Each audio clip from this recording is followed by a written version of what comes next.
Estamos en Oseas y llevamos, bueno, el libro entero metidos dentro de la ilustración del matrimonio, ¿no?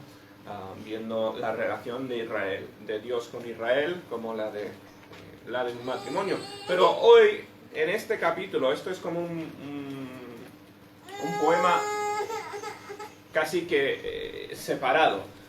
Sale un poquito del contexto del libro de Oseas y cambia aquí la ilustración. Es muy curioso cómo está organizado el libro de Oseas. Y el capítulo 11, pues como digo, es un poco separado. Es un poema acerca del trato de Dios con Israel, pero ahora, para este capítulo, casi nos olvidamos de la relación matrimonial y usamos otra ilustración, ¿bien? Y bueno, va a ser muy claro en cuanto empecemos. Pero vamos a ver, como digo, un poema acerca del amor de Dios a Israel. Hoy es un pasaje muy bonito, muy positivo. En Oseas pues hay altos y bajos, ¿no? En cuanto a secciones que estudiamos. Hoy creo que será de bendición, de ánimo. Porque bueno, ese es el propósito de este capítulo en el libro. ¿Bien? Vamos a empezar orando y después entramos directamente al versículo 1 del capítulo 11. Nuestro Padre, te damos gracias por el tiempo ahora en tu palabra. Gracias por el privilegio que es estudiarla. Pedimos que nos bendigas, pido que este sea un tiempo de provecho espiritual, pido que me ayudes a mí a hablar claramente y que tú nos ayudes a crecer en todo esto. Te lo pedimos todo en el nombre del Señor Jesús. Amén. Muy bien, título ahí tenemos Conociendo al Cuidador, eso viene en el versículo, creo que 4, lo he sacado. Pero vamos a empezar en el versículo 1, directamente dice: Cuando Israel era muchacho, yo lo amé, y de Egipto llamé a mi hijo. Bueno, ya ves, por esto digo, se cambia un poco la ilustración. Ahora vemos relación de Dios con Israel como de padre con un hijo. ¿Bien? Simplemente otra estructura. Evidentemente las dos ilustraciones son imperfectas. O sea, no es Dios padre literal, físico de Israel, y Dios no es marido literal, físico de Israel tampoco. Son ilustraciones, son ayudas para que entendamos la relación entre los dos y entendamos el amor. Y tal y como hay un amor tremendo, debería haber, entre marido y mujer, bien, una relación matrimonial, pues también debería haber un amor tremendo entre padres e hijos, bien. Así que, como digo, obviamente hay matrimonios donde no hay amor y hay familias donde no hay amor, pero todos conocemos, creo, la relación del cual está describiendo Dios aquí, ¿no? Esto es una relación pues conocida para todos nosotros, aunque algunos igual no lo hayan experimentado personalmente, sabemos de lo que trata la idea. Bueno, dice, cuando Israel era muchacho, o sea, cuando era pequeño, en su infancia. ¿Cuándo empezó Israel? Bueno, ¿os acordáis? Antes de Israel tenemos la promesa dada a Abraham, y antes de Abraham la promesa dada a Adán, ¿no? Pero Dios le prometió a Adán: de tu simiente, de tus hijos, voy a levantar una nación. Ahora, Abraham tuvo varios hijos, un hijo de promesa, que fue Isaac. Isaac también tuvo dos hijos, y uno de ellos fue Jacob, de donde vino la nación de Israel, ¿no? Dios cogió a la familia de Jacob y las estableció como una nación escogida. Dios amaba a los demás hijos, desde luego, y la Biblia nos habla de los otros hijos que serían primos de los judíos. También, y Dios les dio promesas. Pero Dios dijo: sí, amo a todos, todos son creación mía, y Dios ama a cada criatura. Voy a escoger a una nación en particular para un plan excepcional, un plan distinto, ¿bien? Y de eso trata mucho del libro de Génesis. Bueno, casi todo el libro de Génesis, hablando de cuáles son los planes de Dios para esta nación de Israel. Bueno, en su infancia entonces, cuando empezó, pues Jacob tuvo sus 12 hijos. De esas 12 hijos se hicieron las tribus y todo esto, y se fundó la nación. Y antes de que ni siquiera se muriera Jacob, que Jacob vivía en la tierra prometida, ¿no? En la tierra que Dios había dicho esto será la tierra de Israel, la tierra que es un lugar, o sea, es muy, muy importante, más importante que la tierra para cualquier otro país, ¿bien? La nación de Israel no se puede separar de la tierra de la promesa, ¿bien? Que eso fue desde Abraham, Dios lo conectó todas sus promesas a que viviesen en el lugar de la promesa, ¿no? Jacob vivía allí en la nación, en la tierra prometida, pero ¿qué pasó? Hubo sequía, hubo hambre, y todo esto pues dentro del plan y control de Dios, pero se fue con toda su familia a Egipto. ¿Y os acordáis de la historia de José? José en Egipto, José que estuvo allí pues para proveer comida para su familia y para otros. Dios había preparado lugar en Egipto para que estuvieran, pero claro, desde su infancia se fueron a Egipto. Esto es muy parecido, de hecho, si os acordáis, igual alguno reconoce en Mateo capítulo 2, 1 o 2, ahora no me acuerdo, donde Mateo dice que Jesús cuando se fue a Egipto de niño, cuando fue huyendo de Herodes, que quería matar a todos los niños, estuvo en Egipto y volvió de Egipto a Israel, y usa este versículo pues para demostrar la similitud, el parecido, ¿no? Pues Israel también nació en la tierra prometida, se fue a Egipto, y dice Dios, desde Egipto llamó a su hijo, y eso simplemente significa lo trajo de nuevo a la tierra prometida, ¿no? Igual que con Jesús más adelante. Cuanto más yo los llamaba, tanto más se alejaban de mí. Ahora, entramos en esta ilustración de los padres, ¿no? Yo no tengo muchos años de padre, tengo poca experiencia, pero entiendo mucho mejor este pasaje, pues ahora con 2 niños, que lo que entendería de antemano, ¿no? Y Dori y Unai, pues ya iréis cogiendo, pillando lo que significa esto también, Dios mediante. Pero nos podemos imaginar a un padre que ama a sus hijos llamándoles porque quiere lo mejor para ellos. ¿Y qué pasa? A veces el niño no entiende que o sea, cuando le llamas lo estás haciendo para su bien, ¿no? A veces, pues, con Leire, pues, se acerca a algún peligro, se acerca a la escalera o alguna cosa, le llamas y igual no quiere venir porque no entiende que te estás llamando porque tú le amas, ¿no? Simplemente cogiendo esta misma idea, Dios dice, cuanto más llamaba a mis hijos, lo hacía pues puramente eso, amor, y de tanto más se alejaban de mí. Los niños, pues tristemente, y esto ocurre también en niños, familias cristianas a veces, ¿no? Cuanto más les intentabas amar, intentabas traerles al camino correcto, al lugar seguro, pues se alejaban. Y esto es lo que ocurrió en Israel. Dios les trajo a la tierra prometida y no acabó ni la primera generación de judíos en la tierra prometida y ya estaban en idolatría, estaban alejando de Dios. Y eso que Dios les había llamado de Egipto, les había traído al lugar, a la tierra. Dice, cuanto más les llamaba, tanto más se alejaban de mí, a los Baales sacrificaban y a los ídolos ofrecían sahumerios. Una vez más, hemos visto esto a lo largo de todo el libro, no es nada nuevo aquí, ¿no? Pero los judíos, ahora no estamos hablando tanto en contexto de un pacto roto por los judíos, que el resto del libro trata de esto, ¿no?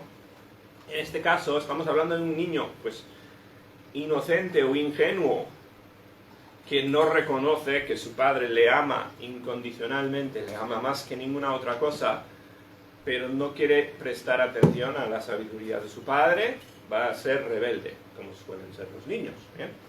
Como es lo que suele pasar hasta cierto punto. Y es lo que hicieron los judíos, ¿bien? Se fueron a los ídolos. Y con todo esto enseñaba a andar. Seguimos en esta idea de un niño, ¿no? Y Dios diciendo, pues, sus primeros pasos, yo estaba ahí cogiéndole de la mano, enseñándole a caminar, ¿bien?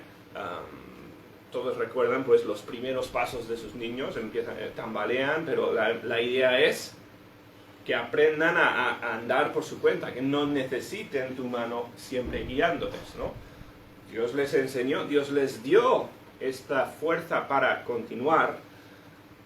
Y igual que con Adán y Eva, que Dios les creó, les diseñó un huerto perfecto, caminaba con ellos y tenía comunión con ellos en un lugar perfecto. Pero Dios quería que Adán y Eva andaran por su cuenta y eligieran el plan de Dios por su cuenta, no porque Dios les arrastraba con correa, y por eso estaba en el huerto de Edén, el árbol prohibido, para que aprendieran a caminar por su cuenta. ¿Bien? Y ya sabemos cómo fue la historia. ¿Bien? Pues tropezaron. Bueno, los niños, o sea, Israel también, dice, les enseñó a andar y les dio, o sea, les dio libertad, un poco de correa, es la idea, tomándole de los brazos, dice, y que no conoció Israel que yo le cuidaba. Imagínate, ¿no? Le tenía por la mano, ayudándole a caminar. Israel no entendía que le estaba cuidando, pensaba que le estaba atrapando, ¿no? Que le tenía cogido, pero quería soltar, quería salir libre el niño. Entendemos la idea. Dios dándole libertad, ayudándole a crecer, dándole la opción de caminar a su niño para que pudiese cumplir con su plan. El plan de Israel, una vez más, resumido, multiplicar, ser la manera que Dios usaría para bendecir al resto del mundo, tanto con su testimonio en el Antiguo Testamento como cuando mandaba al Mesías en el Nuevo Testamento, ¿no? Eso era a donde tenía que dirigirse Israel. Dios les ayudó, les enseñó a caminar, y ¿qué hicieron? Pues Israel vio la mano de Dios como algo que les agarraba, les atrapaba. Bien, que también, igual cuando llegan los niños a los 13, 14, 15 años, suele pasar también, ¿no? Y piensan que la mano del padre que quiere proteger, pues es una mano que quiere simplemente guardarles de toda la diversión, o guardarles de todo lo que les gustaría hacer. ¿Bien? Y bueno, continuamos, versículo 4, dice, cogiendo esta misma idea de tenerle de la mano al niño, ¿no? Para que aprenda. Dice, con cuerdas humanas los atraje. Aquí hay una ilustración metida. No encontré bonita foto para poner, porque a veces pongo la foto con la ilustración, ¿no? Pero aquí te puedes imaginar a alguien pues llevando a un animal con una correa. Piensa en un burro, una vaca, una cosa así, ¿no? Le traes con la correa, o incluso un perro o algo así. Tienes una cuerda y le arrastras o le enseñas a seguirte con la cuerda. Bueno, Dios está diciendo, no os trate como un animal, con una cuerda, como una correa. Está diciendo con cuerdas humanas, eso es decir, con un abrazo, con una mano. Bien, es una ilustración simplemente. En vez de tratarte como un animal, un ganado o algo así, te traté como un hijo. Bien, que me estaba enseñando una correa que se puede poner a los niños, pues si vas en el aeropuerto o algo así para que no se escapen. Bueno, en vez de eso, las cuerdas humanas sería pues una mano, un abrazo, algo así, esa es la idea. Bien, con cuerdas de amor, dice. O sea, lo hizo leve. Israel salió de la esclavitud, ¿bien? En Egipto eran esclavos, y Dios les dio ley, Dios les hizo un pacto y les hizo, o sea, les dio instrucciones, no les dijo iros a la tierra prometida y hacer lo que os apetezca, no, Dios les dio una ley, pero era como si fuera una cuerda de amor, una cuerda humana, ¿no? La de un padre a un hijo. Una forma interesante de ver la ley de Moisés, ¿bien? La ley de Moisés evidentemente es estricta, pone instrucciones difíciles de seguir, pero Dios está diciendo, todo eso lo hice como un padre a un hijo, queriendo lo mejor para su hijo. Dice, y fui para ellos como los que alzan el yugo de sobre su cerviz. Otra vez, un animal, si quieres que labre la tierra, le pones un yugo. El yugo es para arrastrar pues, el arado o el carro o lo que tenga que llevar, ¿no? Pues Dios dice, pues yo soy el que levantó el yugo, otra vez, sacándoles de la esclavitud. En vez de guiarles, arrastrarles como un animal, otra vez esta idea de cogerles por la mano. ¿Bien? Guiarles en amor con una ley, dice Dios, fácil, o una ley suave, una ley de amor. Dice, y puse delante de ellos la comida. O sea, incentiva. O sea, Dios se lo hizo todo fácil. Es lo que está diciendo Dios. Yo os traté como un padre que ama a un niño. Israel decía, la ley de Dios es demasiado duro, demasiado difícil, las reglas son demasiadas, no queremos seguir a Dios, queremos seguir a otros dioses que nos dejen hacer lo que queramos hacer. Pero Dios está diciendo, estas leyes pues son cuerdas de amor. Dice, no volverá a tierra de Egipto, dice, no van a volver a la esclavitud de antes, pero dice, sino que el asirio mismo será su rey, y se irán a otro sitio. Y otra vez volvemos al tema pues, principal del libro de Oseas en cuanto a la profecía, ¿no? Que vienen pronto los asirios a llevarles al cautiverio. Sino que el asirio mismo será su rey, porque no se quisieron convertir.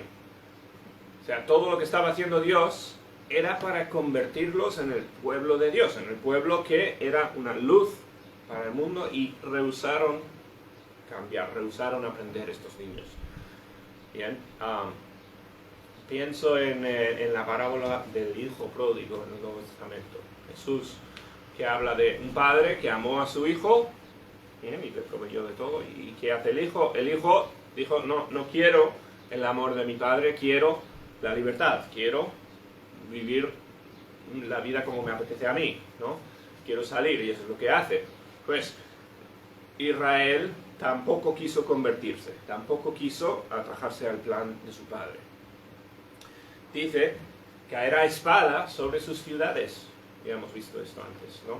Va a venir las consecuencias. Caerá espada sobre sus ciudades y consumirá sus aldeas, las consumirá a causa de sus propios consejos. O sea, no es Dios el que quería que ocurriera todo esto en Israel. Obviamente esto no era lo que Dios quería para Israel. Esto vino a cabo por sus propias decisiones, ¿no? Porque rehusaron obedecer a Dios. Otra vez, la ilustración aquí está hablando del mismo tema, pero desde un ángulo distinto, ¿no? Vemos una faceta diferente de Dios. Y una vez más, ¿por qué estudiamos la Biblia? Porque estamos en el libro de Oseas, pues porque queremos conocer a Dios. Queremos conocer más acerca de su carácter, más de cómo es, cómo piensa y cómo ama a Él. Y estamos viendo otra faceta de su amor hacia su pueblo. Ahora no es un amor, ahora no tanto como un contrato de matrimonio, más aquí unilateral, ¿no? Un Dios que ama a su hijo y quiere lo mejor, y el hijo está intentando escaparse. Todos habremos visto en un parque, ¿no? Una madre pues con su hijo y el hijo intentando escaparse para ir a donde sea. Pues eso es Israel ahora. Entre tanto, dice, mi pueblo está adherido a la rebelión contra mí. Están decididos. O sea, están testarudos en querer rebelarse, en no aceptar mi amor, no aceptar la dirección que quiero proveer. Están adheridos a la rebelión. Dice, aunque me llaman el Altísimo, ninguno absolutamente me quiere enaltecer. Esto vuelve también a esta idea de que en Israel todavía hablaban de Dios, todavía a veces decían ser pueblo de Dios, pero Dios decía, absolutamente no me están adorando. O sea, no estaban engañando a nadie, más que quizás a sí mismos. El pueblo no podía servir a Dios de boca, pero vivir como les apetecía. O sea, ponía en falso todo lo que decía. Y el pueblo pues le llamaba a Dios Altísimo, y esto es pues, Altísimo es el santo, el que está por encima de todo, el más honrado, pero ¿qué hacía el pueblo? Pues lo opuesto a honrarle, lo opuesto a enaltecerle. No le glorificaban. ¿Bien? Es como una persona que dice, pues, Padre Santo, habla de Dios, pero ¿qué hace con su vida? Pues arrastra el nombre de Dios por los suelos. ¿Bien? Eso es Israel. Pero a pesar de esto, ¿no? ¿Cómo podré abandonarte hoy, oh Efraín? Y aquí otra vez yo es que escucho las palabras de un padre.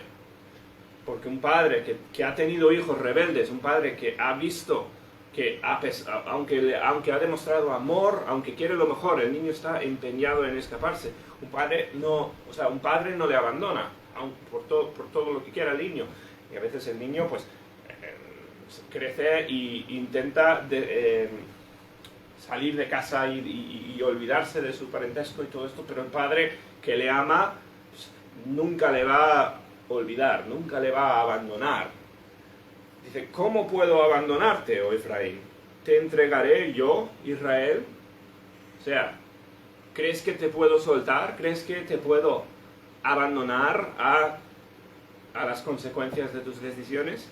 Dice, ¿cómo podré hacerte como Admá o ponerte como a Zeboim? No sé por qué escoge estas ciudades, pero estas son aldeas en la región de Sodoma y Gomorra que fueron destruidas también con Sodoma y Gomorra. Bien, o sea, la idea es, no puedo dejar que seáis destruidos.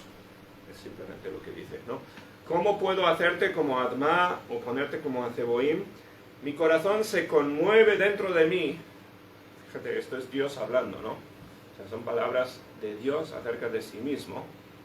Mi corazón se conmueve dentro de mí, se inflama toda mi compasión. Nuestro Dios es un Dios de compasión, es un Dios de perdón. Imagínate, y como digo, el que es padre, el que ha sido padre, pues entiende muy bien estos versículos. Imagínate la persona quien has amado, pues que está rechazando tu amor, pero como padre pues nunca puedes querer más que lo mejor para él, ¿no? Simplemente esta idea, pero llevado al máximo con Dios. Dios dice, su corazón se inflamaba de compasión. O sea, se entiende aquí el dolor de Dios en todo lo que está pasando, ¿no? Se entiende lo duro, lo triste que es para el Dios que escogió a Israel. Como digo, Dios ama a Israel, pero Dios ama a todos. Yo no sé si se puede decir que Dios ama más a Israel que a otras personas. La cuestión no es esa ahora. La cuestión es que Dios ama a Israel, ¿no? Dios ama a este pueblo de una forma que nosotros no podemos imaginar. El padre más perfecto, el marido o la esposa más perfecta no puede imaginar o no puede comparar con el amor de Dios. Nosotros somos pues sombras muy pequeñas al final de Dios y de las emociones buenas de Dios, ¿no? Dios ama con amor pues, más allá del que podamos imaginar nosotros. Y estas son sus palabras, ¿no? No ejecutaré el ardor de mi ira. Fíjate que Dios tiene ira. No lo esconde, no es que no aparezca en este pasaje. Dios tiene ira porque Dios odia el pecado. Dios no puede tolerar el pecado. ¿Bien? Pero dice, no ejecutaré el ardor de mi ira. Esto es decir, voy a perdonar. Dice, ni volveré para destruir a Efraín. Todo el libro habla de que Efraín va a ser llevado al cautiverio, va a ser asolado y esto, pero no va a ser destruido del todo. Es la idea. Bien, van a sufrir consecuencias, pero no van a morir. Es la idea. El pueblo va a sobrevivir. Ni volveré para destruir a Efraín. ¿Por qué? Y esto es frase clave. ¿Por qué no? Porque cualquier otra persona podría, quizás, sucumbir a su ira o abandonar al final, dejar de tener esperanza, pero dice, pero no lo voy a hacer porque Dios soy. Esto es decir, esto es mi naturaleza, esto es mi carácter, ¿no? Dios es el Dios de compasión, Dios es el Dios de amor y de perdón. Porque Dios soy y no hombre. Y la idea es un hombre, una persona, haría tal, pero yo no. O sea, yo soy Dios y esto es mi carácter, esto es quien soy. Dice, el santo en medio de ti, en medio de la nación de Israel, ¿no? Él es en medio de una nación sucia, llena de pecado, pues es el santo, ¿no? El que no es tocado por el pecado. Dice, y no entraré en la ciudad. O sea, la idea es, no puedo estar tan cerca de vosotros como quiero, soy santo. pero Dios no va a destruir, Dios no va a dejarles caer en las consecuencias de su pecado, ¿no? Dice, continuamos, 10, en pos de Jehová caminarán. Esto es en futuro, esto es profecía, ¿no? En pos de Jehová caminarán, esto es una vez más, en el camino de Dios. Te puedes imaginar el camino de vuelta a Dios o caminando con Dios, ¿bien? Otra vez piensa en el hijo pródigo, pues que se puso al final, dijo, ¿qué hago aquí? Cogió el camino y se fue hacia su hogar. En pos de Jehová caminarán, él rugirá como león. Otra vez, hablando de el poder de Dios. Dios aquí no aparece, o sea, este poema o este capítulo acerca de Dios, no le deja a Dios como un padre débil, una persona que es debilitada por el amor que tienes por su hijo, que a veces se ve, tampoco quiero desviarme mucho del pasaje, ¿no? Pero se puede ver a veces un padre que es más débil que su niño, en sentido de que pues el niño gana. Yo lo veo todos los días en el parque y cosas así. Al final, el niño puede hacer lo que quiere porque el padre le deja ganar, en un sentido. Dios no está hablando, Dios no aparece aquí como un padre débil que no puede con su hijo y el hijo se escapa y Dios se lo permite como un padre que no quiere castigar a su hijo, o no. O sea, dice Dios, como el león rugirá y los hijos vendrán temblando desde el occidente. Esto no es hablando de temor aquí o de que vuelven por miedo o algo así. La idea es Dios demostrará su poder como un león. Se usa mucho la idea de Dios como el león de Judá. El león representante del animal más fuerte, ¿no? Hablando simplemente de la fuerza, el poder de Dios, pues Dios va a demostrar su fuerza y temblando quizás como con vergüenza, con cordura, pero volverán, es la idea, de todas partes del occidente, dice aquí,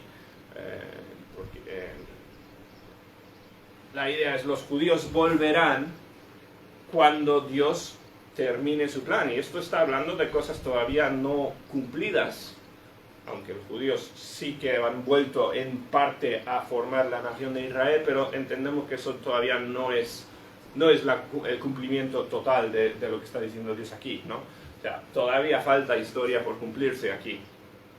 Pero Dios va a traer a sus hijos de nuevo, igual que les sacó de Egipto cuando era en su infancia, igual que les rescató de varios momentos en la historia donde han querido extinguir a los judíos.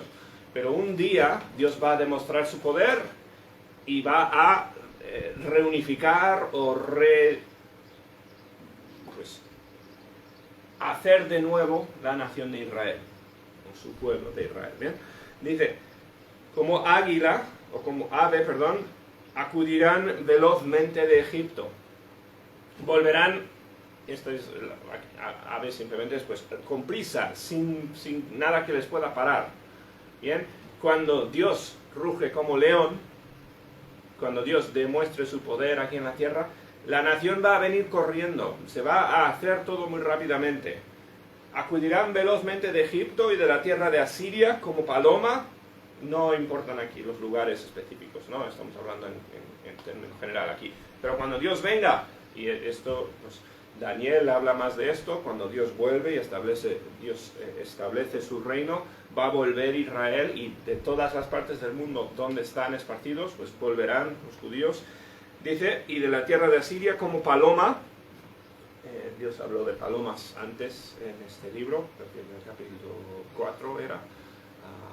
Y la idea de paloma es esta idea de sencillez o de humildad o de ingenuidad incluso.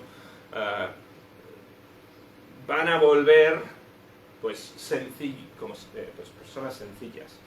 Y dice, y los haré habitar en sus casas, dice Jehová, una vez más, en donde es su lugar, en el lugar que les pertenece. Dios volverá a establecer la nación de Israel.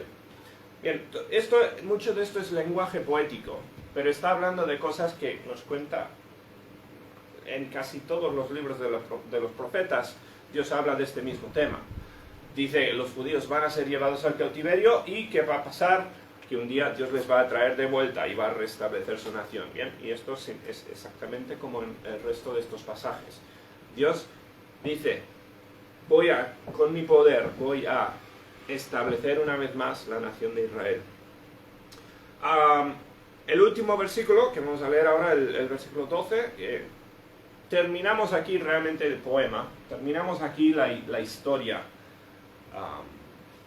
del Padre Dios con su Hijo Israel y hablando de lo que Él quiere hacer, y en el 12 volvemos un poquito al contexto de lo que está pasando en este momento, ¿no? Volvemos a lo que ha traído todo esto a cabo. Dice, me rodeó Efraín de mentira. Aquí otra vez volvemos a la ilustración de marido y esposa.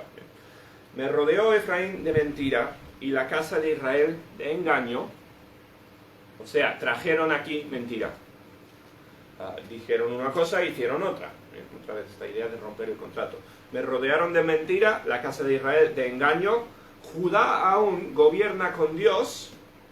O sea, y cuando conocéis la historia de Israel, ¿no? Israel en el año 722 fue llevado en cautiverio a Siria, ¿bien?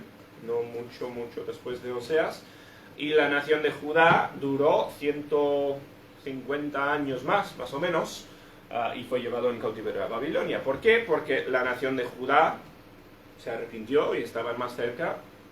A lo largo de toda la historia, pues estuvieron más cerca de Dios que Israel, ¿bien? Por eso dice esto, ¿bien? Judá aún gobierna con Dios, desde luego no perfectos, pero un caso bastante mejor que la de Israel. Y dice, y Judá es fiel con los santos.